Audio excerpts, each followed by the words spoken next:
Good afternoon. I'm Chris Nachkate. Welcome to APTN National News. Thank you for joining us.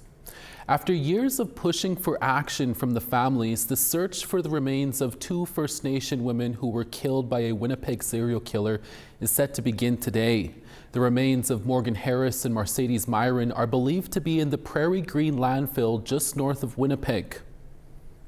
Premier Wabkanu and Amna Makin, the project management lead for the landfill search, spoke this morning at 11:30 a.m. from the Legislative Building to explain what will happen next.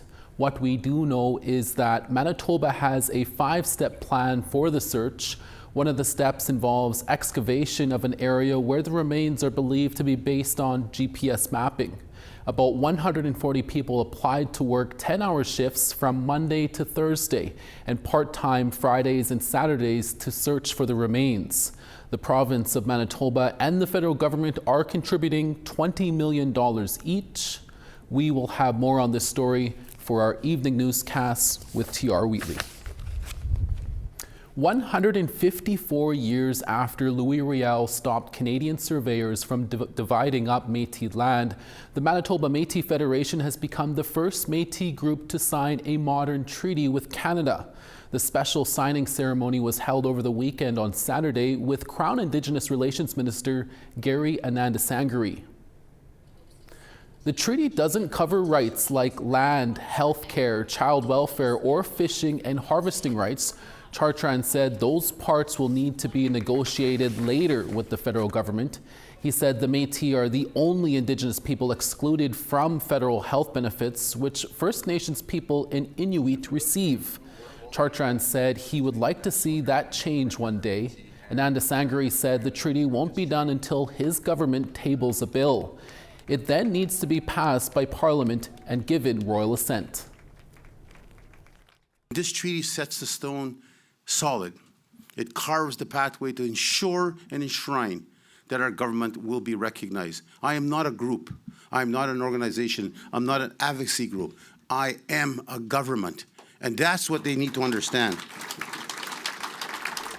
The MMF said while they have received support from the Liberals, the NDP, the Greens and the Bloc Québécois, Chartrand has not yet heard from the Conservatives on whether or not they will back the treaty. Our Sarah Bettens will have more for your evening newscast. Police-related deaths remains a topic of discussion this week as 2 more Indigenous people died after being shot by police just 2 days apart in Manitoba, making the national count 13 in total since the end of August. With more, here's APTN's T.R. Wheatley. Nikki Kumaksiataksak stares at photos on a wall in the Tungasigit Center in the city's north end. She says these Inuit have died in Winnipeg because they had no way of returning north after coming south for medical or judicial issues. No one able to pick up those pieces for them to go back home. The wall now includes 24-year-old Jordan Charlie of Taliok Nunavut, who was shot by Winnipeg police on November 24 after they say he stabbed an officer. Charlie was released from jail the week before for a knife-related assault. Before that, he spent time in a prison for another stabbing in the north. Kumaksiataksak says more needs to be done to help Inuit dealing with mental health. When we build our relationships with our community members, we're hearing these really challenging stories, and we know the barriers that are associated with some of these challenges. Across the city at a funding announcement for K-12 schools for 5 First Nations, Chief Larson Anderson of Norrie House Cree Nation talks about a recent tragedy in his nation involving the RCMP. It knocks you back down to the days of when the RCMP were first established in this country. We all know that they were here to police First Nation people. 17-year-old Elgin Muskego was shot in Norrie House on November 22nd. Police say he had an edged weapon when he approached them. The second police shooting in Manitoba in 2 days. In the past 3 months, the national number rising to 13, with calls for cultural training and even a national inquiry spreading through leaders and activists alike. At the same education announcement, Minister of Indigenous Services Patty Hadju saying it's a complex issue involving all levels of government.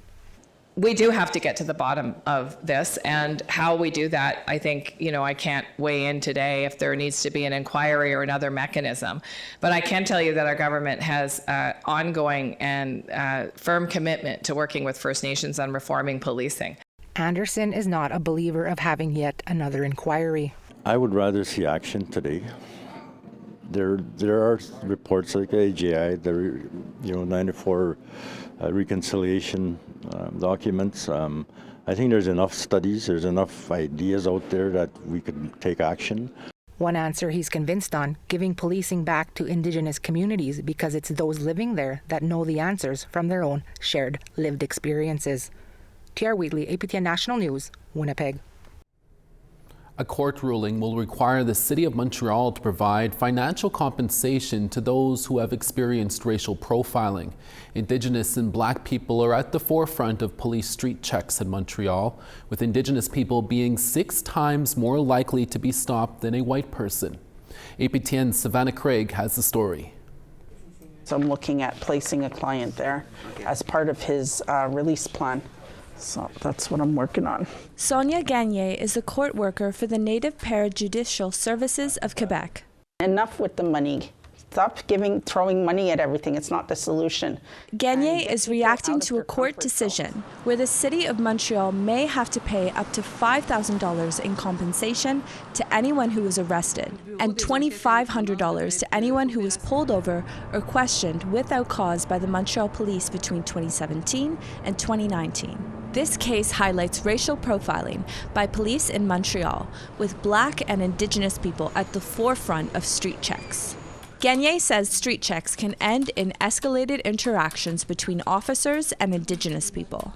We've heard stories of just, they got the 13th ticket of the day, and she gets upset and she crumbles it and she throws it at the police officer. Hits his bulletproof vest and falls to the floor. It's a crumbled up ticket. It's a piece of paper. It's on carbon paper even, it's thin.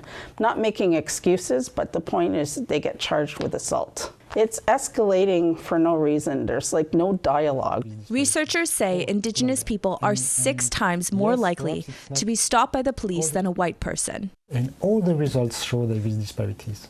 And Indigenous women are 11 times more likely to be stopped by police than white women. Indigenous women are heavily targeted. One of those researchers is Massimiliano Malone. He was employed by the Montreal Police to do a report on police street checks. They said to us that we are targeting Indigenous people, but Indigenous people are overrepresented in the homeless people in Montreal. And so when we do intervene, it's not because they're Indigenous, it's because they are homeless. Malone says the Montreal Police view street checks on homeless people as an important tool to provide assistance to them. And Wissoskin has a lot of different programs where they do gatherings with family. Gagné says the best way to help is to provide treatment centers for those experiencing mental illness, addiction, and offer programs for perpetrators of sexual violence. She calls cultural and intergenerational trauma training of police a Band-Aid solution.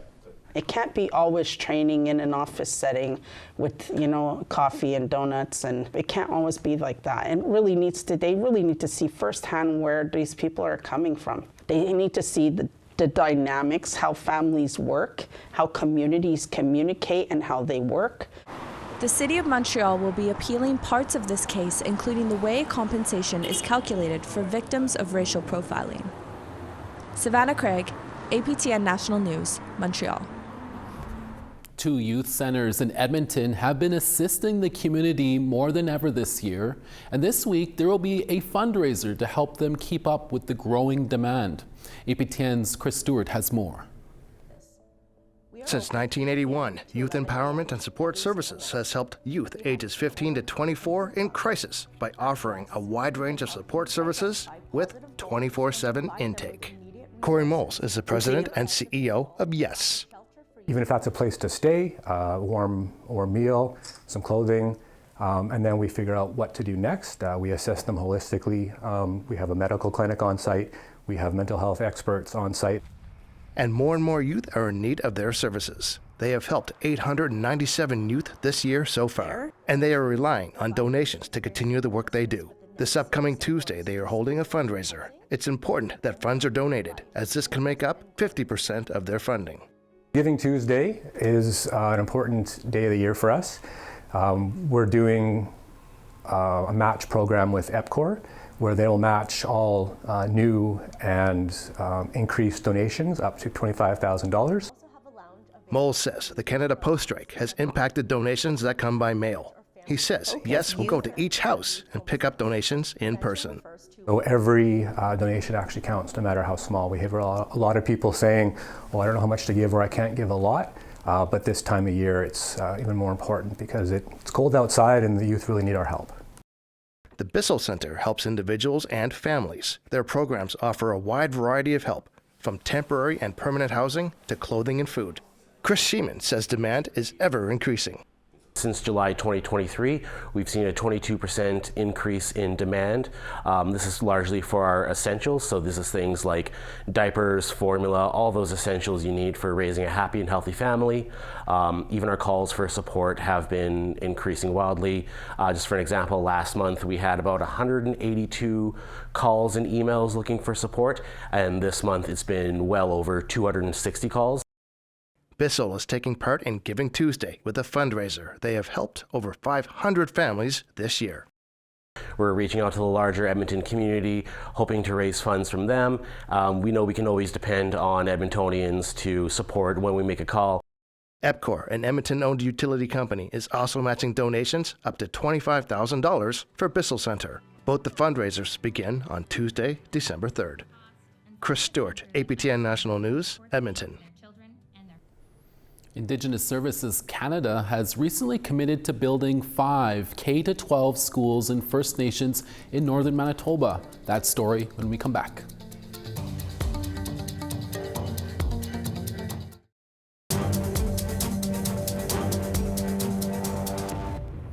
Welcome back. A commitment to build 5 K-12 schools in First Nations in northern Manitoba was recently announced by Indigenous Services Canada. The funds will come from Budget 2024, where $545 million was committed over 3 years to go toward learning spaces for First Nation students across the country. Minister Patty Haidu, along with leaders from Ochichako-Sipi, Norway House, the Taskiak, Opipon Napuin, and Garden Hill came together at Red River College in Winnipeg to share the news. All projects are currently in various stages. 2 are undergoing feasibility studies, 1 is in design phase, 1 will get renovations to its existing school, and 1 is in the construction phase. Shirley Descharme is chief of Ochichako-Sipi, the community where construction for a school and accommodations for teachers will soon begin. She says the roof had collapsed in April of last year for the previous school in her community. We are finally going to be feeling safe for our children because, as stated, education is such an important future for our generations to come. We rely on these young people as they are trying to learn. We rely on them that they are the future leaders. To Australia now, where class action lawsuits have been launched against 2 state governments over the removal of First Nations children from their families by child protection authorities. The legal action accuses the governments of widespread racial discrimination in what's been labeled as a modern-day generation of stolen children. NITV's Danny Rennie reports. Lawyers lodged the class action with the federal court last month on behalf of families in Western Australia and New South Wales. The firm accuses both state governments of unlawful and unjust removal of First Nations children from their families and cultural ties. The conduct of the department is racially discriminatory, and it's in the way that they're intervening with First Nations families, in the way that they're removing children, the placement of children in out-of-home care, and then the failure to reunify the children with their families afterwards. She says Western Australia and New South Wales have some of the highest rates of child removal in the country, but hasn't ruled out expanding the legal action to include other states. There's been so many reports and so many inquiries done on the overrepresentation of First Nations children in the out-of-home care system.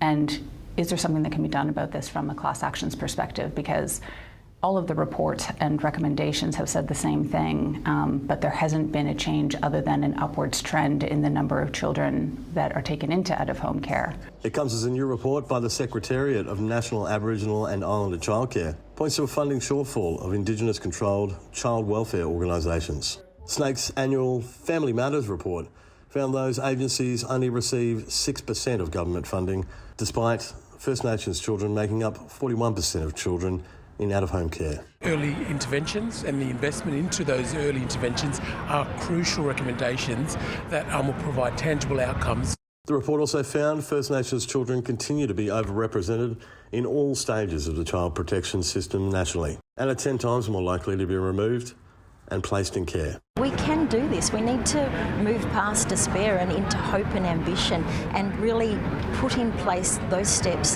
that change the trajectory for our children and keep our communities safe. Dan Rennie, NITV News. And here are the results for last week's APTN News web poll questions. Over on our website, we had asked, do you think there should be more severe consequences for people who falsely claim Indigenous identity to access benefits? 85% voted yes, 6% saying no, and the rest were unsure at 9%. Our next question was, do you think the GST holiday is an effective way to address cost of living concerns? 63% voted not effective at all, 25% saying somewhat effective, 11% were unsure, and 1% thought it was very effective. And lastly, we had asked, do you think band councils should have the authority to evict people from their community for violence or drug offenses? A majority voted yes at 68%, 14% voted no, and 18% were unsure. Thank you to everyone who voted. Stay tuned for our next set of questions at www.aptnnews.ca. Award-winning Cree classical singer Rhonda Head from Opaskwayak Cree Nation is up next to tell us about her latest achievements, including her work being recognized by the Grammys. That interview when we come back.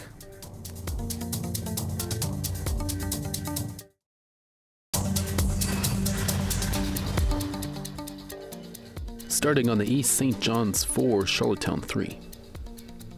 Happy Valley, Goose Bay 0, La Grande River -2. Saguenay 2, Gaspé 2. Toronto 1, Peterborough 1 as well. Sudbury -2, Wawa -2. -7 in Churchill, Puckatawagan -15. -14 in Gimli, Princess Harbour -10. -22 in Regina, Saskatoon -27. Meadow Lake -23, La Ronge -20. High Level -19, Peace River 1. -5 in Red Deer, Edmonton 2. 1 in Kamloops, Campbell River 6. -5 in Smithers, Dees Lake -10. Old Crow at -35 in Sun, Rock River -23. -18 in Watee, Wrigley -24. -31 in Inuvik, Polituck -18. -26 in Baker Lake, Cambridge Bay, same temperature -26. And Clyde River -21, Arctic Bay -20. It's been a huge couple of weeks for Opaskwayak Cree Nation's Rhonda Head. The mezzo-soprano vocalist from northern Manitoba recently found out she is featured on an album that is up for a Grammy Award. And this past weekend, she performed for her third time at the famed Carnegie Hall in New York City. Rhonda joins us now from an airport in New York City. Here she is. Rhonda, congrats on all the big news. Thank you for chatting with us today. Let's start with this past weekend.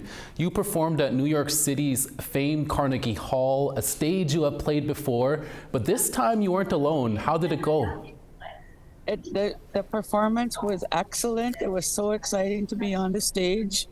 I traveled with 4 Indigenous youth, and we've been preparing since September for that 1.5 hour show, and it was so magical. And I was so nervous. It wasn't about me this time. It was about the youth, and I was so excited for them. And it was just incredible. And the venue so beautiful, and you know, their parents were in the crowd, and really wonderful. And yeah, it's just, I can't even explain how exciting and so thankful for everyone that helped us out and supported us. And we got invited back next year. Nice. It sounds like a very memorable weekend. What do you think it meant for the youth who performed with you? Oh, I think the experience was so incredible. I believe it was life-changing for them. You know, we were all, every time we went out to our dress rehearsal, and when we first got there, before we went out onto the performance stage, we all said a prayer, to give us strength and very thankful to be invited to perform on that stage. And you know, we're going to continue to mentor the 4 youth that attended, and I think it's just it was so like surreal too. Like even for the parents, it was surreal, and it was just so you could see it in their eyes, their sparkle in their eye, and you know. They got empowered by performing in one of the most famous venues in the world, and that's one of the venues where artists, musicians want to play, and it's a beautiful venue. Acoustics are amazing. The organizers of Distinguished Concerts of New York and the maestro, they just absolutely embraced us, and they loved us, and they, like I said, they invited us back next year. That's so great. And your other big news is that you recently found out an album you contributed to is up for a Grammy Award. What is it like to get that news? Well, I found out on November 9, his album, his name is Antonio Vergara, and the album's called The Fury. And I listened to the announcement because I'm part of the Recording Academy, and I also vote. So when I found out the album, The Fury, got nominated for Best Contemporary Blues Album, I immediately reached out to him and congratulated him. I was so excited. And he's like, well, Rhonda, you're part of the album too. You should be celebrating with me. And I didn't realize that like everyone that was involved in the album also got a Grammy nomination. So I didn't find out till 2 days later when he sent out the marketing material, and he told us to change the name of the artist to my name. So I did, and it says Rhonda Head, Grammy nominee. I'm like, what? Oh my God. Rhonda, you've also attended the Grammys in the past, and you even brought an Every Child Matters flag onto the red carpet. Will this time be a little different for you? I think it will be. I think it's going to be about me this time. You know, I also brought the Winnipeg Jets flag there, and you know, I love the Winnipeg Jets, and I'm very passionate about the Every Child Matters movement. But I think this time it's going to be about me and being able to enjoy walking on that red carpet without carrying extra stuff in my purse. Well, that's great, Rhonda. We'll have to leave it there. I thank you so much for your time, and we wish you all the best in your future endeavors and your career. Thank you very much. Like I said. And that's your daytime newscast for this Monday, December 2nd. We'll be back again in a few hours with your evening newscast. Make sure to join us then. From everyone at APTN National News, Miigwech, Hai Hai, Kwana. Thank you for watching. We'll see you again. Ekse.